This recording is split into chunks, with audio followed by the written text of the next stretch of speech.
গাড়ি না কিন্তু তুমি সেরকম ভাবে করো, পড়ে গেলে কিন্তু তার জরিমানা দেওয়া লাগবে। ও এই আনফাইভটা কার?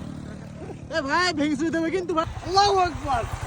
হ্যাঁ কি আল্লাহু আকবার। বন্ধু তুমি কি স্ট্যান্ড করবে না নাকি? হ্যাঁ স্ট্যান্ড তো করবো। স্ট্যান্ড করতে হবে তাহলে কি বলতে হবে? স্ট্যান্ড করবো, কিন্তু আমাদের যে রাস্তার অবস্থায় কি হয়েছে? কোনো সমস্যা নেই।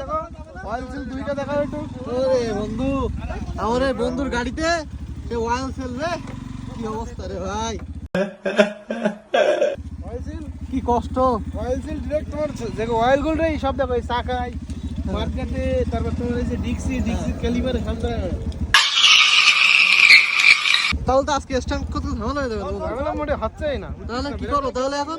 ব্রেক তো ধরতিস না, তারপর তাহলে এখন কিছু ব্যবস্থা করতে হবে। তোকে কি খেয়ে দেখো দিন একটু। তো তোমরা কি গেছে কোনে এসেছিস যাও? তাহলে এখন কি করতে আসতে বলো? এই যে আমাদের এই ভাই শোনো, তোমার গাড়িতে শোনো, এই শোনো, ওই তোমার গাড়ি না কিন্তু তুমি সেরকম ভাবে করো, পড়ে গেলে কিন্তু তার জরিমানা দেওয়া লাগবে। এই বন্ধু ও এ আরাফাত মাউন্ট তোর ভাই ভাই ও স্ট্যান্ড করতেছে। এখন তোমার কি যদি অ্যাক্সিডেন্টে পড়ে যায়? হ্যাঁ ও হে বাবা, এ কি দিলে বন্ধু? ওরে বাবা রে, এ গাড়িটা কার? এই আনফাইভটা কার? এ ভাই ভেঙে চুরি দেবে কিন্তু।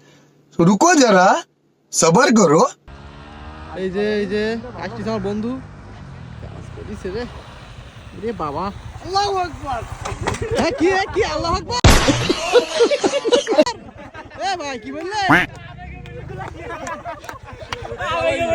বন্ধু শোনো, কি শোনো, তোমার এই স্ট্যান্ড থেকে যার গাড়িতে করতেছো, হ্যাঁ এ বলতেছে আল্লাহু আকবার, মানে মনে হলো এই হলো শেষ, মানে এই যে জবাই দিয়ে দিল। না মুনতাসির আগে জিক্সেরও তো অনেক মারিছি। ও ঠিক আছে, তো এখন তোমার গাড়িতে এটা দেখতে পাবো না আমরা? আমার তো ডিক্সি অয়েল পড়িস তো মেয়ের দোকান হন যাচ্ছে।